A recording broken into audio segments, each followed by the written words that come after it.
So hello my dear friends, welcome back again to Invisible Threads. So in my previous video I have discussed on electric field lines, electric flux and also electric dipole. So what is the electric dipole? Where two equal and opposite charges are separated at a fixed distance, and I have also calculated the electric field due to such configuration. I have also discussed on Gauss's law and calculated some of its application. So today in this video I will make a quick look to some of the numericals on electric dipole and also on continuous distribution of charges. So let's begin. You can see the solved problems on electric dipole. So the number one is calculate the electric dipole moment for the following charge distribution.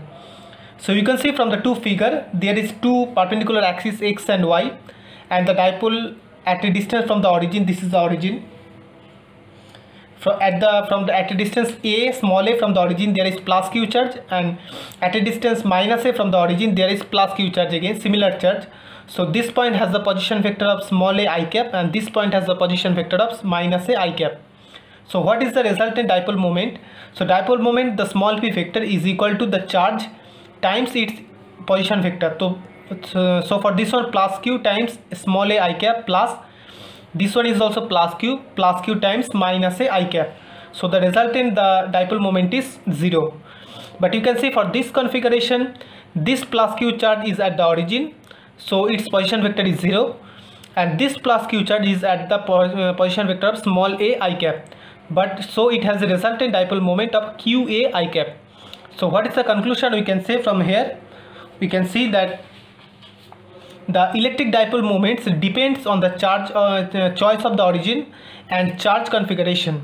But for some special case, you can see, because it depends on the choice of the origin, at which point we are choosing our charges are there located. So it depends on the choice of the origin and also on the charge configuration, means if it has some similar charges or unsimilar charges. So but for some special case, when the total charge for the dipole is 0, it means it has some positive and negative charges. The dipole moment is irrespective of the choice of origin. So in where we can choose the origin, it does not make any sense to the total dipole moment of the electric dipole.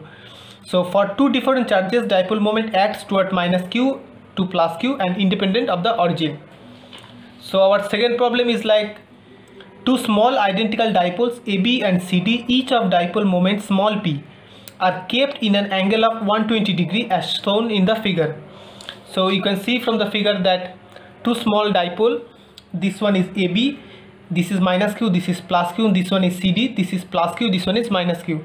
So for the AB, the dipole moment acts towards, I am denoting here the small p1 vector, and for the CD, the dipole moment acts towards D to C as minus q to plus q. So and this angle is 120 degree. So what is the resultant dipole moment of this combination? So you can see this one is the direction of the P2 dipole moment, and this one is the P1 dipole moment. So in between the angle is 120 degree, it is mentioned here. So from the parallelogram law of the vector addition, you can see this is the resultant vector of PR. So the magnitude will be PR magnitude is equal to under root of P1 square plus P2 square plus twice P1 P2 cosine theta. So you can see here the both the P1 and P2, you can see it is written here of the dipole moment of small p. So P1 is equal to P2 is equal to small p, and theta is equal to 120 degree. So you can see that the value of the PR comes out to be, the magnitude of the PR is equal to twice p cos theta by 2, putting theta is equal to 120 degree. We are getting the value of PR is equal to small p.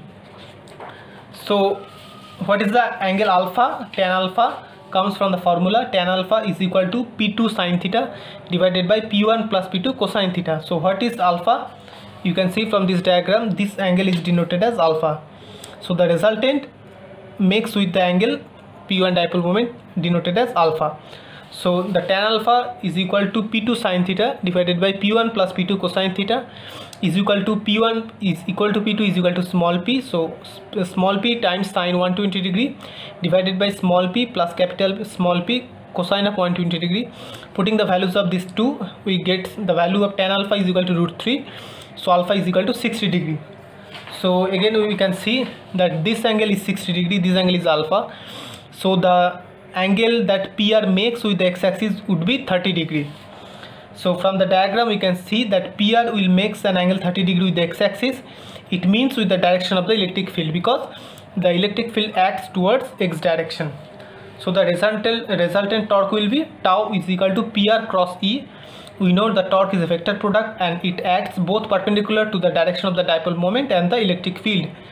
So it means the PR, the magnitude of PR and magnitude of the E times is the angle between the sine of the angle between them. So times 30 degree, it means half of small p times capital E. So what is the effect of this torque acting on this electric dipole? The torque will work to align the dipole in the direction of the electric field. So our next problem will be like, derive an expression for the work done in rotating a dipole from the angle theta 0 to theta 1 in an uniform electric field capital E vector. So we can see the direction of the electric field from the left to right, and the dipole is initially at the position of angle theta 0 with the electric field, and its final position is theta 1 with the direction of the electric field. So you can see this angle is theta 0 and this angle is theta 1. So the torque on a dipole in an uniform electric field, as we all know, that tau is equal to P cross E. So the work done W to turn the dipole from angular position theta 0 to theta 1, what it will be? So we need to integrate from the initial position theta 0 and the final position is theta 1 times tau d theta. So it is theta 0 to theta 1. Tau means PE sin theta d theta. So this means if we integrate it, PE cosine of theta 0 minus cosine of theta 1. So this much amount of work I need to do to rotate the dipole from initial angle of theta 0 to the final angle of theta 1. So our next problem will be like, so the problem number 4, find the electric field at point P on the symmetry Z axis, so due to a charged ring. So what is a charged ring? This is a ring where the surface, the line charge density is uniform and the linear charge density is denoted by lambda is equal to the, if I consider the total charge on the ring is capital Q divided by 2 pi r, what is the circumference of the ring, having the capital R as a radius. So you can see that the charged ring is in the xy plane and we are trying to calculate the electric field at the center but at a distance of small capital Z from the center at the point P. So capital P on the symmetry axis, this is the point P at which we are trying to locate the electric field. So the capital P on the symmetry axis, so xy components of the electric vector cancel. It means, suppose I consider some small areas ds here of the charged ring. So ds will be r d phi, as we all know. This is r vector of the charged ring have the radius vector of capital R. So the small areas, the small line length ds will be capital R d phi, and the total charge contained in the length ds, what it will be, dq is equal to lambda r d phi, because lambda is the linear charge density, means charge per unit length. So what it will be for the length ds, lambda r d phi. So suppose for this elemental charge area, charge length, you can see that at the point P the electric field will be directed in this direction.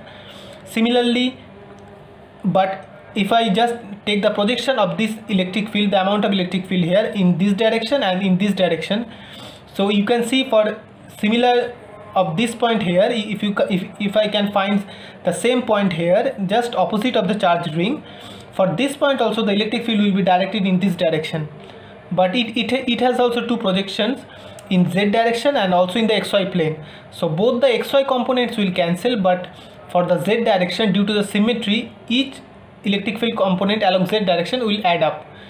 So net field along the z direction only normal to the plane of the ring. So suppose for the length, elementary length ds at point P, we know that the electric field, small electric field, what it will be, dE is equal to dq divided by 4 pi epsilon naught small r square r cap. So component along z axis, I need to take the cosine theta of this value. dEz is equal to dq, I put dq is equal to lambda r d phi. So lambda r d phi times cosine theta divided by 4 pi epsilon naught r square k cap, because I know that this is directed totally on z axis, so the unit vector along z axis, as we all know, is k cap. And I have the two relation like cos theta is equal to z by r. You can see from the figure, this is the theta. So cos theta is equal to z over r, the base divided by the hypotenuse. So and r square is equal to capital R square plus z square. So you can see that lambda r d phi divided by 4 pi epsilon naught r square times I put the cos theta value is equal to z by r times k cap. So it will be like dEz is equal to lambda r d phi divided by r cube times z times 1 by 4 pi epsilon naught k cap. So I need to, here d phi is a variable, the phi is a variable. So integrate on angle phi from 0 to 2 pi, because if I just rotate the radius vector from 0 to 2 pi, it will go completely on the charged ring. So the EP vector, what it will be, lambda r capital Z, lambda r z divided by 4 pi epsilon naught.